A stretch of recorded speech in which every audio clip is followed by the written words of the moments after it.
طيب أول فرع افتتحته كان في جدة، كان في كان جدة. عبارة عن فيلا. صحيح. ليش اخترتوا أنها تكون فيلا؟ لأنه أي مبنى طبعا هم المتاجر حقتهم جدا ضخمة مقارنة بأي شيء كان موجود بجدة أو بالمملكة أو حتى بالشرق الأوسط. فاضطرينا نفتح يعني أو ننتظر، يعني ما كان عندنا خيار، أو ننتظر لما نبني المتجر الجديد اللي هو يعني موافق للمواصفات حقت إيكيا، أو نقنعهم لإيكيا أنه خلينا نبتدي بشكل يعني بسيط كتجربة بالسوق. يعني هم حتى رفضوا يعتبروا هذا المحل متجر رسمي.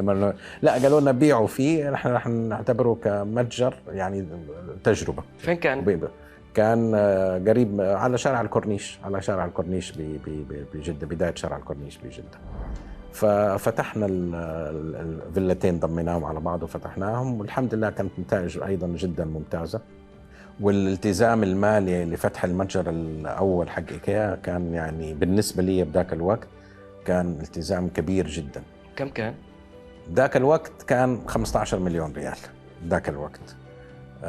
الآن عشان نفتح متجر إيكيا يبغى لنا أبو 350 مليون ريال، ما بين أرض ومباني وتجهيزات وتدريب للموظفين إلى آخره، وأجهزة كمبيوتر وإلى آخره.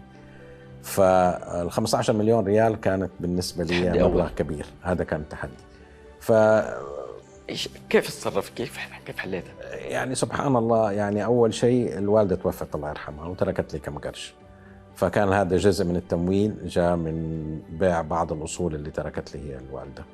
المبلغ الثاني كان تجميع من أرباح من الشركتين اللي هي الاتصالات والمفروشات الأخرى. الاتصالات والشركة اللي كانت بالتجارة، المؤسسة غسان السليمان. جميل.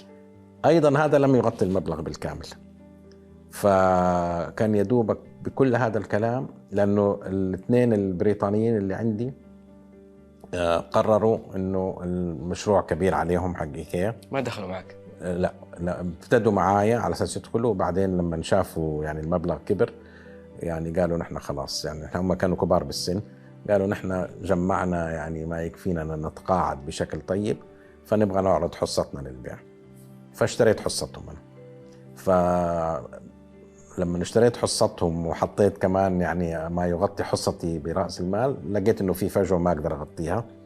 فوقتها رحت للوالد، الوالد استثمر معايا، وكان في أيضا من زملائي بالولايات المتحدة الأمريكية بالجامعة، كان في أحد أولاد عمومتي معايا، كان أيضا في اتفاق بيننا أنه نعمل شغل سويا. فكلمته، فراح عند والده اللي هو عمي، قال له والله أبغى استثمر مع ولد عمي غسان.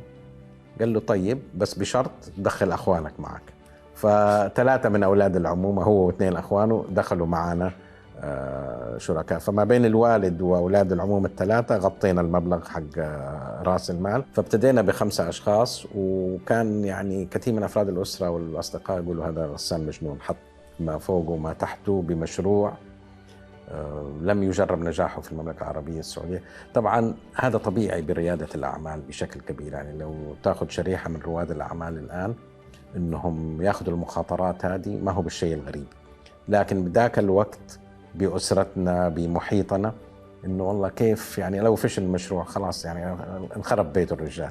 بس شيء تفرق إنه رائد أعمال مثلا، خلينا نقول مسنود من أسرة تجارية، أو رائد أعمال ما عنده أسرة تجارية. صحيح، بس أنا ما كنت مسنود من أسرة تجارية، من ناحية يعني أنا ما أخذت يعني كثير من الأسر الثرية يجي ابنهم متخرج، الوالد يقول له خذ مبلغ فلاني وجرب حظك، وهذا إلى الآن سائد. أنا ما كان الوالد ما تعامل معي بهذه الطريقة. الوالد حتى في سيرتنا يعني بعدة مشاريع مختلفة يقول لي أنا أستثمر معك إذا اقتنع بشيء ما، لكن ما عمره جاء قال لي خذ مبلغ فلاني وهذه هبة مني وروح أنت يعني استثمرها وأنت وحظك، إذا كسبت الربح والأصل لك، وإذا خسرت ربنا يعوضك. لا، ما كان هذا أبدا الطريقة اللي كان يتعامل معها فيها.